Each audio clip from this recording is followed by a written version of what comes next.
Hello, my creative friends. Welcome to the BDI podcast. Today, I'm excited to introduce you to our guest, professional licensed artist Jan Shea Beach. Jan is one of my Procreate students who went from Procreate novice to ninja in my Learn the Art of Procreate course.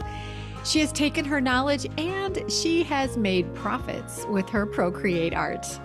And along with her prowess as a Procreate professional, Jan uses her creative passions in many facets of her work. Today, she's going to share how creativity is helping her stay happier in heart, mind, body, and soul. Now, Jan has been licensing her artwork in the gift industry since the mid-1990s. She's carved a niche in the market by creating numerous characters and themes for the holiday season. She has planogram projects with large retailers such as Target and Walmart. She has products in Hallmark, Kohl's, Macy's, Saks Fifth Avenue, Costco, Bed Bath & Beyond, Cracker Barrel, Home Goods, and on, along with thousands of independently owned stores across the country. So come, my friend, relax, or maybe grab your favorite creative tools and create while you listen to Jan talk about creativity. Welcome to the BDI Create Today podcast. This is a podcast where we uncover and discover the who, what, where, when, why, and how you can be creative or have more creativity. And together we'll explore the extraordinary impact creativity can have in your life, in heart, mind, body, and soul. And if we haven't met yet, I'm Beth Buffington, a licensed artist, digital illustration instructor, and a creative coach living just outside of the Windy City, Chicago. But mostly, I'm someone who is curious about how creativity can weave its way into nearly everything in our lives. Each week, we are going to look at one or more of the sparkly facets that make up the ever-changing kaleidoscope that is creativity.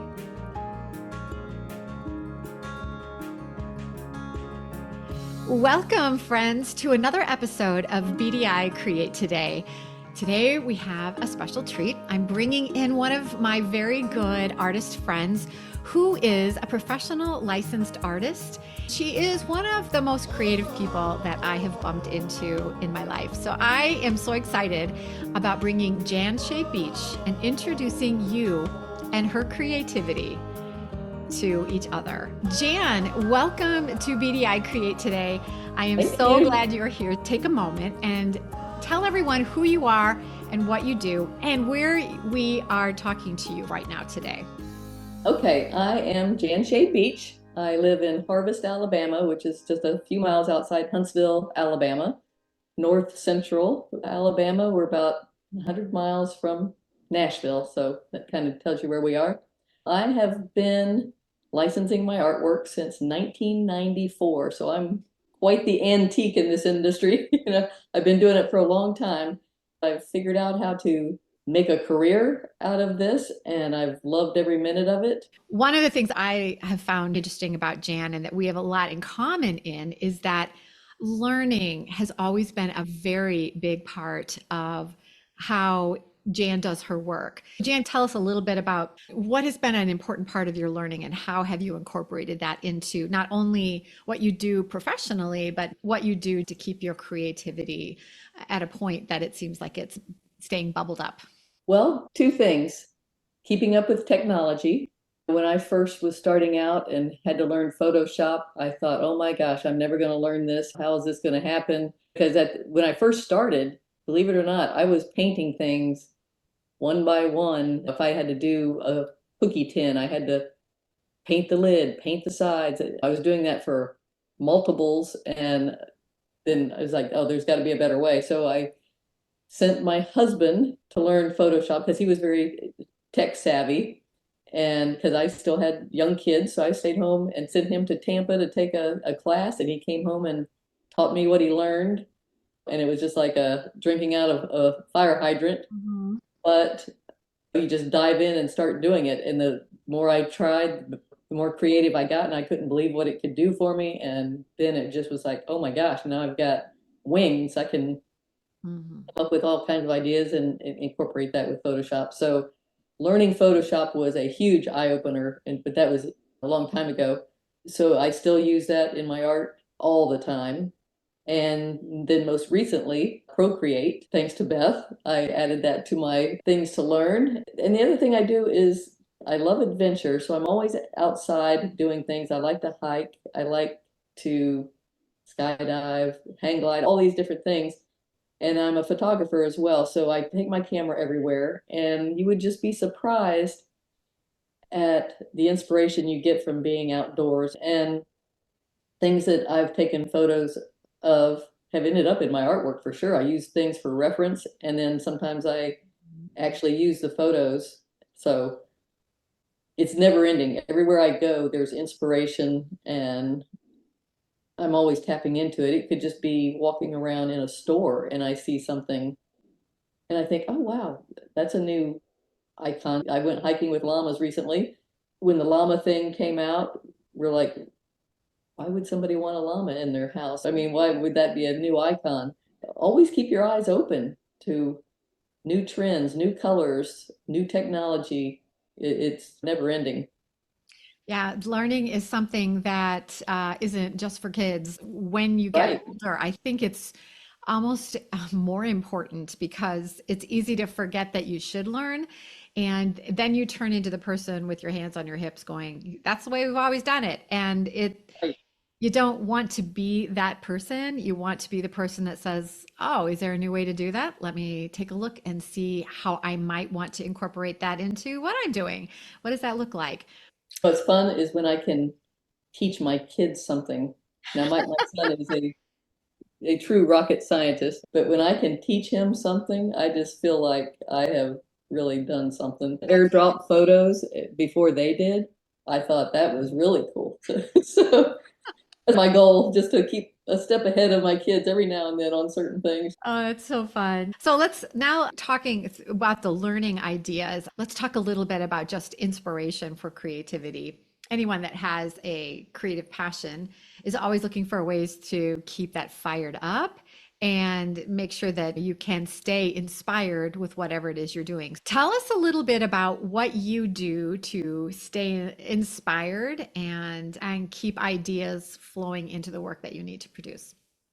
I look at everything. I'll flip through magazines, I'll walk through stores, I'll go outside. Like I said, sometimes I'll see a new color trend that will spark an idea for a group of something. I do a lot of Christmas, and I've been doing Christmas since 1994. How many different ways can you do a snowman or a reindeer or Santa? I bet every year you have to come up with a new twist on how to do it. Sometimes I do realistic, sometimes I do whimsical, sometimes I do real graphic. And I think that's another thing that has kept me current because I'm a bit of a chameleon where maybe back in the day it was a good thing to be recognized by your style, which is still can be a good thing for sure. But I found for myself being able to do different styles and use my photography sometimes and do graphic, do whimsical, do realistic, do some watercolor. I paint in acrylic, and then all the things I do on Photoshop. Not one style works for every company out there. So the fact that I have all these different styles gives me more opportunities with several different companies because some companies don't like to print watercolor because it's too light on their products. They want something a little bolder. That's where acrylic or photography comes in. You just have to figure out what works for you and the people you're working with. I think that's been able to help my longevity is that I have a lot of different tricks, keeping balls juggled for different things and constantly learning new things. Learning Procreate came about because I was approached to do a children's book and they wanted it to look a certain way. They wanted it very, very simple and they wanted it in watercolor. And it was going to be 32 pages. And I thought, okay, I would love to do that. But the thought of me painting 32 paintings without making a mistake. I was thinking, how many am I really going to be doing? I need 32 good ones. So how many would that really take me? So I saw Beth's class on how to learn Procreate, because I know Procreate had a lot of watercolor brushes where you could do it. You make a mistake, click of a button, you can change it. And I thought, okay, that's what I need to do. I couldn't even start on the book until I took her class. And then I jumped in and started working on the book. And sometimes you're just pushed into learning the technology, but I welcomed it because I knew it would really help. Once I got past the book, I could use it on multiple projects going forward. Jan is one of my favorites Procreate stories because she not only took the course and learned Procreate from the course, but the book was finished and there it is. If you're watching this on YouTube, you're able to see the actual book and it is beautiful. Every single drawing in this book is done in Procreate. And Jan was a brand new Procreate user. So I just think this is an amazing example about what you can do straight out of the gate when you learn Procreate. And Jan, was it this book that you put into the competition? Yes, it won third place in its category in a book fest competition. So that was exciting. My publisher entered it and we won third place. I was real happy about that. And because I did this book, it led to another book that I also did in Procreate, this whole Christmas book. It was a 12 Days of Christmas, of Southern Christmas. And this whole book was created on Procreate as well. Yes. And oh, the drawings, So the illustrations that she's done in this book, 'cause I've seen it, they're just beautiful. So Jan, anyway, we will have to make sure that we have a link to where people could go to find your books. So if they're okay. interested, they can get them purchased. I'm pretty sure you have that information that you can share. Now, so let's back up because the story behind how you got this job for the book illustration is also a great story. Talk to me about that whole story and how that happened. Okay, I was doing the licensing show in New York City, the Surtex show that used to exist up there every spring. And I was walking down one street and I saw this little tree about this big around and it had a sweater on it. That was it. I had my camera with me. I took a picture of it and I just thought, okay, out in the middle of this busy street, there was this little tree on the sidewalk that had this really bright, colorful sweater on it. I just kept thinking of that little tree, like, why was that done? Who did it? Why? But it would just made you smile as you walked by it. So anyway, I went on to the show, came home from the show, and I still had that photo of that little tree. That sparked an idea. I found out later that's called yarn bombing. And if you Google yarn bombing, you will see the elaborate things that people do with that. We have a large yard. We have 4 acres. And in our front yard, we have 84 trees. And the reason I know that is because we have yarn bombed these trees every Christmas since I saw that little tree. We have a high roof line and we put Christmas lights up and we get them up and then half of them wouldn't work and everything like that. So we decided, forget Christmas lights. We're going to do yarn bombs in our yard and put all these colorful things on the trees. That made the neighbors curious of what we were doing, but it has turned into a community thing. People will call me and ask, when are you putting the trees up? I usually go up right after Thanksgiving, and people bring their kids to take pictures by the trees and all kinds of things.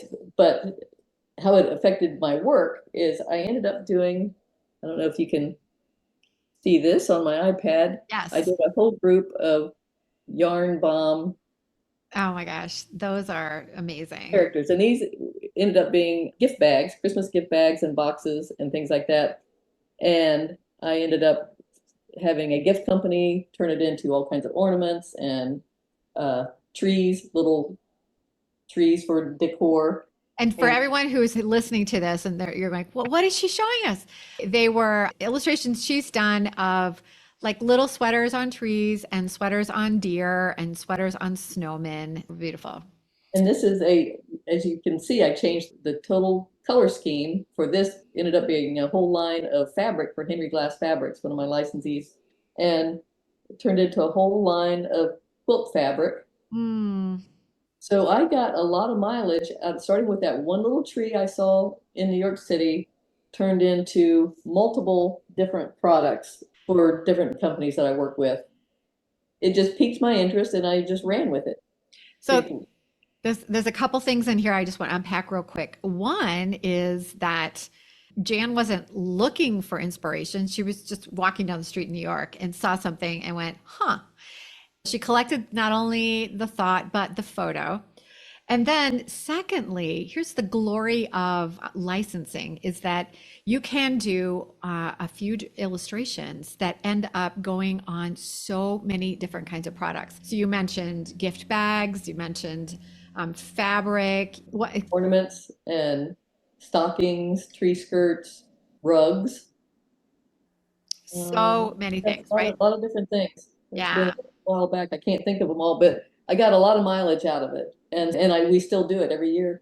This past year, a lot of my friends, we had a tree decorating party, and a lot of my friends came over and they all adopted a tree. So they put their own spin on their yarn bomb tree that they adopted in the yard. And like I said, we have 84 trees to do in the front. My gosh. Oh my A lot gosh. of Everyone just go to YouTube and if I will have a link to it in the show notes so you can go and see the pictures that Jan has to share for the yarn bomb. And you'll also be able to watch this video and see that illustrations that she showed us on her iPad and things that she's holding up as well. Worth listening and then watching again to see all the goodness. Just the smallest thing can trigger so many results. That is one of the things that I think is important with creativity because during our day, we can go into this autopilot zone and we hardly remember driving to the store or unpacking the dishwasher or walking our dog if we always take the same route.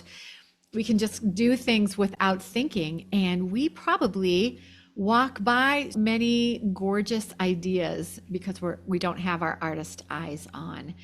That's a good reason to just perk up and look around and think. If you see something that you really love, take a picture of it so that you can keep thinking about it and it can grow into a yarn bomb. Yeah, because companies, not one company I worked with had even heard of yarn bombing, so they certainly weren't looking for yarn bomb artwork to create in their products. But when I did it, they just thought it was the coolest thing ever, and it was colorful and new. That's another key thing. I've been doing this a long time. It's hard to come up with new things for Christmas and a new twist on Yeah. things, and so they welcomed it. Oh yeah, because it was new and yet not so out there that it was risky. And Right. they were able to look at it and go, "Oh, that's a touchdown. We're going to make great moves with this. It's going to be great." Learning and seeing things like that are those are pieces of gold. So let's talk a little bit now about while you're collecting those ideas, right? I know something that you've told me about was take a little bit of a risk. And while the yarn bombs at that, there was a little bit of risk involved there, especially with 84 trees, wrapping them with yarn. That that is a lot, but with your creativity, I know that is something that you do. You've already mentioned you do a little skydiving. There is risk there. So how do you incorporate what have I got to lose? Let's try a little risk. How do you incorporate that into how you cultivate your creativity and how then you pull that into the work that you're going to submit to companies? Okay, well, I guess another example of something I've done not too long ago is I heard about a program at Yellowstone National Park called the Helping Hands Program, and I signed up for a 5 week term to work out there in the park, mid-September to middle of October one year, and it was the experience of a lifetime. Being a photographer, you can imagine being in the park for 5 weeks. I got to see every corner of that park over and over. I got to meet people from all over the world, people that were visiting the park, people I worked with. Uh, Usually, college students work at the park during the summer, but when then they have to go back to school in August and September, that's when they need people like myself with a flexible schedule or retired people. They come in and work the park until closing in November.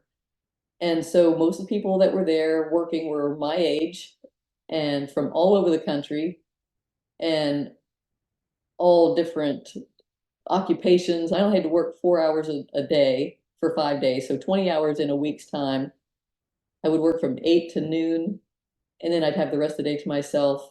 And then 2 days I had completely off, so I could go down to the Tetons, I could go to Cody. We drove all over the place. But one guy came there just to fly fish. And I said, "Oh, I've never done that before." He goes, "Well, I've got extra waders. You want to learn?" And so I learned how to fly fish with a guy from Chicago. And when we got out there, he said, "People travel from all over the world to get to do what you're doing right now." And it gives you goosebumps. You think, you're right. The people I met when I was working, they were from every country in the world.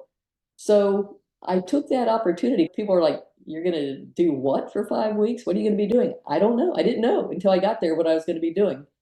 And they give you a dorm room, and they're like, "Well, what are the conditions going to be like?" I don't know, but I'm willing. It's 5 weeks. I'm willing to try to do it. And what I get in return was so much more than anything I had to give. But it resulted in all the photos and everything I took out there resulted in another line of fabric. All the photos I did of all the animals, I took hundreds and hundreds of photos. I don't know if you can see all these that have turned into a line of fabric. Again, another reason to come watch the YouTube video because you can see all of the work that Jan did. And, It's That's amazing, Jan. and then it, for paper product designs, I did have a whole other group of products for Mm. them. And I've got some samples of those here. They have their mugs and all different things. These are some of the bear mugs and stuff that I did for them. I have a whole line of mugs and all kinds of products for them. And they even did some long boxes of matches, all kinds of crazy things, and napkins and lunch items, all kinds of things. Oh, and let me show you. Here's another. I made a pair of shoes. Oh my gosh, we all want your This is shoes. Oh my goodness, those are amazing. They're made out of my Yellowstone fabric that I made for Henry Glass. And then I took a class on how to make a pair of tennis shoes. And so See, that's what Jan the is tennis shoes. always learning, It Jan. was fun. I mean, how many people can say they made their tennis shoes? So Very few, very few. yeah, yeah. Keep your options open. Don't be afraid to try something new. I can't even think of an instance where it didn't turn out well, that I took a risk and thought, well, I wish I wouldn't have done that. It's always better than I even imagined it could be. The Yellowstone thing, I would do that again in a heartbeat at other parks. So now I'd like to do other parks if possible.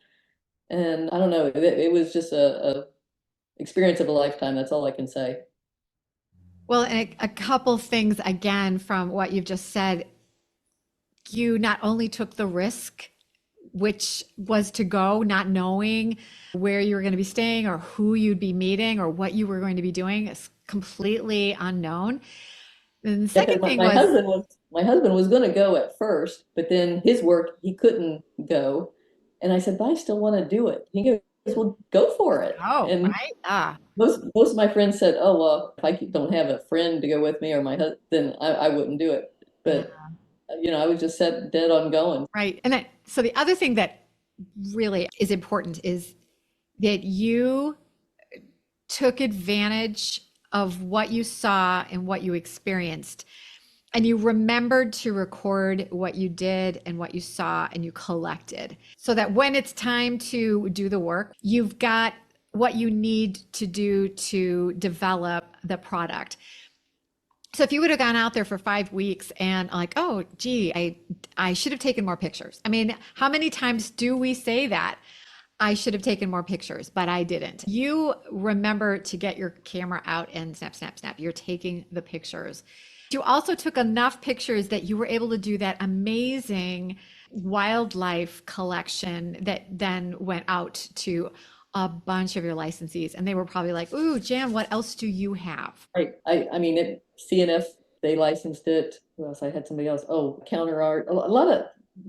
I got a lot of mileage out of that, and all my fabric lines I've used for that. So I had that in mind when I went out there. I didn't know what I was going to see, but I took my camera and thought, I'm going to have every day for 5 weeks to go out and capture the beauty of this park. And it was just phenomenal. I just don't be afraid to take chances. Don't be afraid of failure. Even if it wouldn't have worked out and I wouldn't have gotten any artwork out of it, I still had an unbelievable experience nonetheless. And I mean, if we're talking business, it was also a business write-off Yep. because I created art when I was out there. That whole trip ended up being a business write-off. So you sometimes you have to think of the business end of things as well as the creative end of things. Yeah. If you're sitting listening to this or watching this on YouTube and you're thinking, oh my gosh, I wouldn't be brave enough to go anywhere for 5 weeks. Well, don't do something for 5 weeks. Do it for a weekend or do it for an afternoon. Start small, but get out there and look for something that you think that would be a little edgy for me to do. Well, what might that be? And then challenge yourself to go out there and give it a try. And then when you're out, remember to absorb what you're doing and then collect those ideas. I think one of the great things about life today is that our camera is our phone and we have it with us all the time. And back in the day, so many times you'd be somewhere and you're like, dang it, I wish I had my camera, right? How many times did we say that? Right. Because you didn't have your camera with you 24/7. Take that There's so photo. many people that paint flowers or birds or things like that. I mean, just keep your camera going. A company like Cracker Barrel that I've done work for in the past, every year they do apples, every year they do sunflowers, every year do they do coastal. So if you know that, you can keep up with all the different trends that some of these stores carry every season. And so you can get an idea of, I've never done a beeline. I'd like to try what twist can I put on doing bees or llamas or whatever it might be. When owls were in for several years back, now mushrooms are in. I mean, there's always something that I can find that fits my personality or my interest, and you just discard the others. But there is so much out there if you just look. People stare at a blank page and think, oh, what do I paint? What do I do? Well, the stores are telling you what they're looking for. Go out there and see what they're carrying and look through magazines. Update current magazines will give you ideas.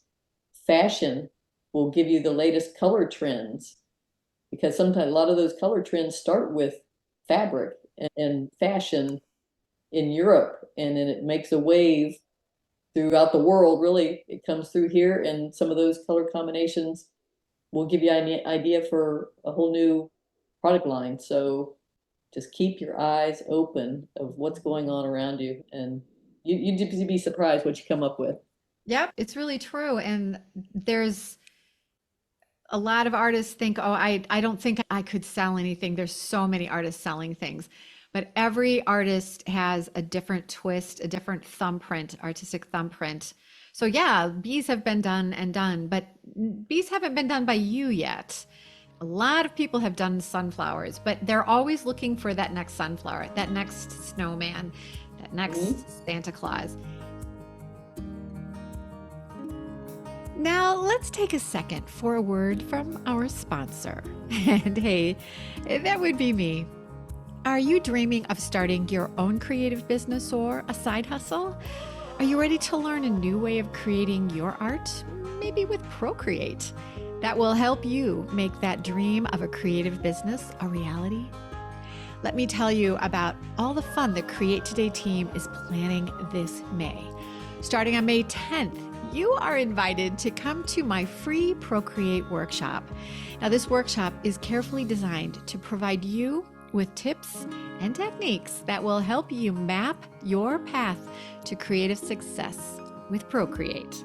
The workshop is a great way to explore your potential as a professional artist and learn how you can go from Procreate to products to profits using the digital art that you create with Procreate. It doesn't matter your current skill level with Procreate. You can be a complete newbie or already a ninja with your Procreate skills. Come to the workshop and discover how you can pursue your goals towards a creative business or side hustle. Are you ready to reach your true creative potential? Go to BDI-Create.today. That's BDI-Create.today and choose a date for the workshop. Be prepared to change the way you think about creating your art and or reaching your creative dreams and goals. My friend, I cannot wait to create today with you at my free workshop. A couple things I want to touch on too is I know that a lot of the folks that are listening to the podcast a lot of them are creatives and they're working on their hobbies, etc. But there are some people out there who would like to see, could my creative passion become a side hustle? Could I become a professional artist? Or tell us some advice that you would give a new artist or even an artist that's been around a while. What's some advice you would give them about getting their foot in that creative door and getting some traction? I guess the first thing, believe in yourself. I've always had a lot of confidence, and not so much that because I thought I was a great artist. There's a lot of artists way better than I am, but I always had the confidence of my work ethic and my willing to learn new things and to give it my all. Tell me what you need, and I will try my hardest to get what you're wanting. Mm-hmm. Meet deadlines, do what they ask. They know what they need and when they need it. Those deadlines mean something. So meet the deadlines. If you have questions, don't be afraid to ask. If you don't understand what they're asking you, ask if you can have a phone call and go over it again, just so you're clear on what your task is. They're working with you because they don't have the creative skills. You've got that. They've got the business end. So they're coming to you for your help. You're valuable to them. So you need to value yourself and your creativity. Don't be afraid to fail. I mean, or don't be afraid to be told no. That happens a lot. I've been told no lots of times, but I've been told yes even more times. So that just comes with it. You just have to have the thick skin and say, okay, well, it doesn't work for that company, but that doesn't mean it's not going to work for the second, third, and fourth company that I submitted to. I guess just be professional is the main thing. Be serious about it. This is their business and they're asking you to do business with them. So you can't treat it as like, well, I just don't feel like doing that today.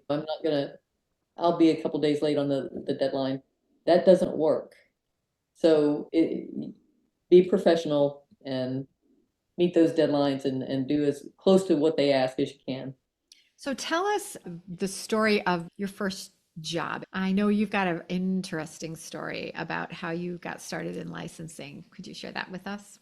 Well, I had worked with two friends and I had started doing the national painting shows around the country, like 4 shows a year. And I designed the things. One of the girls painted the samples and one cut out the samples. It was a decorative furniture and painting show. Anyway, I had designed some shelving and we had a lot of samples of that. So we ended up working with this one company and had a deal with them, a small licensing deal. Well, then fast forward like a year later, I was going through a divorce and I called that company, since that was the only one that we had actually ever had a deal with. I called them myself and told them the situation and asked them if they needed any work. I said, I need to work and I need projects. So they invited me up to Memphis. They had me meet everybody that needed artwork. Went out to lunch with one guy and he told me what he needed. And that resulted in a $2 million deal with Walmart. And I had 8 days to do it. I went home, I had 8 days to draw up and paint these items. And lo and behold, they bought them. And because of that, then that company gave me more projects because they thought, oh, if Walmart bought it, then we need to keep her on and give her other projects. So then I kept getting more projects. So that was my first. It was very lucky, but I tell everybody I made that phone call. Mm-hmm. I asked for the work because I needed the work. And so you can't be afraid.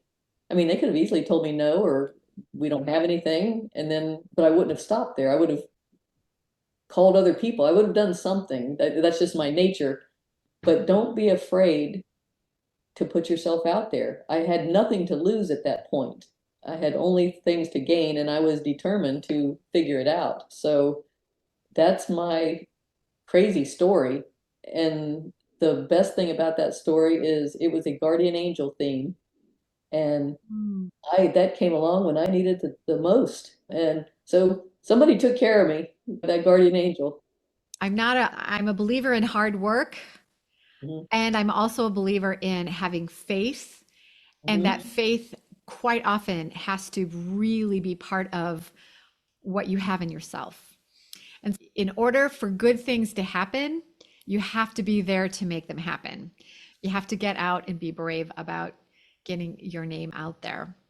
Yeah, I mean, sometimes you can have disappointment, Oh, yeah. but I just think, okay, for example, one year I thought the world needed some Christmas sheep. And I designed a whole line of Christmas sheep doing all different things. And they all had a play on words, like the fleece Navidad or sleep in heavenly fleece. One of my favorite ones, it was called YouTube, and it was a sheep coming down a hill on a sled. And I just thought these were the greatest things ever. And I submitted them to everybody, and the world just wasn't ready for Christmas sheep. So I had all this art, and no, I had a few things come of it, but not what I was thinking, that this was just going to be the greatest thing. You throw it out. Sometimes you just do things for yourself. Yeah, yeah. Stay tuned. That's a great story. Mhm. Jan, tell us what has been your favorite experience because you were creative. What is a story that you could share? Well, one time I was working with Yankee Candle Company, and they wanted, again, since I do so many Christmas things, they wanted a reindeer group. I started out sketching them some traditional reindeer in some trees, and they're like, nah, I can get those 20 different places. And they said, we need something more hip or something. So I did a line of dancing reindeer. That's probably been my best selling line ever, because when those came out, they were on everything. I mean, I had pajamas and party wear and gift wear and Yankee, it was a huge thing in the Yankee Candle window of all their stores, all the candle accessories. But it was a set of 8 dancing reindeer doing really hip moves. And that was probably one of the most fun things I've ever worked on, because how well received it was. All she had to tell me is she didn't want the traditional. She wanted something a little more edgy. And I just flipped the switch and thought, okay, well, I'll give you something edgy. And I gave those to her and loved them. Oh, And with some brighter colors, more of a lime green and red versus the traditional Christmas green and stuff like that. And just that little bit, that buyer knew what she wanted. She didn't know what she wanted, but she knew what she didn't want. yep. Yeah. So that's all she had to tell me is anybody can give me a traditional reindeer. I need something different. And you do have a lot of characters that I like. So give me something edgy like that. And so that's how that came about. And that's probably been my best selling line ever, because it was on everything. So that just went on every kind of different candle accessory that they had. But anyway, that's what that turned into. Gosh, those are great. Those are great. Well, Jan, we could talk for a long time. Tell everybody where they can find you. What are you doing right now that people need to know about? And also, how can they find you? I'm going to make sure that the information that Jan is going to share will be in the show notes. But just what are you working on right now and what can we look forward to? Right now, I'm working on these laser cut cards that I'm creating. I'm doing this whole series. These are every day that I did, and now I'm creating a line of Christmas cards with the same Mm, laser cut look to them. those So are I'm so working on beautiful. that. I'm working on another fabric line. I'm working on gift bags and boxes for spring, Christmas of 25. Oh, and the thing that is near and dear to my heart, I hope I can make this happen, is since I do love adventure, I love trying all kinds of things. And I know a lot of artists don't always like to get outside their comfort zone, but I'm working on creating an artist retreat that will combine art and adventure. And it's not going to be anything crazy like jumping out of an airplane or anything like that, but it'll be something fun and something that isn't too crazy. You would be surprised at the self-confidence that it builds when you accomplish something. And after it's so exhilarating after you do it, you just think, gosh, I can't believe I just did that. So it gives you, I don't know, the confidence to just try things and not be afraid and share it with your friends. And that's the fun part, I think, would every retreat I've been to, we all just end up laughing half the night and having so much fun together. So it's like, why not introduce all my friends to a little bit of adventure along with all the other art stuff that we always do. So stay That's tuned for that. okay. That is really cool. And everyone, when Jan has information about when and how to register, I will follow up and make sure that everyone hears about that because that will be really awesome. So, Jan, thank you so much for taking time out of your busy creative day to talk with us here on the BDI podcast. You You are welcome. are Thanks for a having me. Yes, you're a creative treasure, and everyone probably has something that you have made in their house and they don't even know it. I was at a baby shower last weekend and a lady was there taking photographs and the host introduced me to this lady and it came about that I designed quilt fabric. She goes, "Oh, I just made a quilt." And I said, "Well, I designed for Henry Glass. Have you ever heard of them?" And she said, "Yeah, I think the fabric I used was from Henry Glass." And I said, and it was Christmas fabric. Long story, it was my fabric. And so Wow. she showed me a picture of the finished quilt. It was like, what are the odds of that? You just never know. You never know. So, But whatever your passion is, just keep at it. Have a little bit of confidence, pick up that phone, climb that rock, take pictures of those yarn bombs, whatever it is that you see that intrigues you, get out there, push that envelope a little bit, be brave and confident with yourself, and you never know where it's going to take you. everybody's passionate about different things. So whatever you're passionate about, let that come through in your art. I mean, because that will be the best art you make. Indeed. It's something that you're passionate about. So Yeah, it's very figure out true. what that is. It's very true. Well, Jan, thank you so much for taking time with us today. This has been so much fun for me. So, everyone, tune in again next week when we are going to have more information about creativity. Until then, stay creative, my friend. Oh, here's one more note from our sponsor, and that's still me. I have an exciting invitation for you. Come create today with me at the all-inclusive Artist Rising Retreat Center in the beautiful Connecticut River Valley Inn. Imagine sun-filled summer days where all you need to do is relax and be creative. The dates are July 28th through August 1st. And we're going to draw flowers, and then I'm going to show you how to make your beautiful flowers into zenfully gorgeous flower mandalas, all in Procreate. It's easy, and I promise you, you can do this whether you're a seasoned Procreate professional or you're a newbie to this lovely drawing program.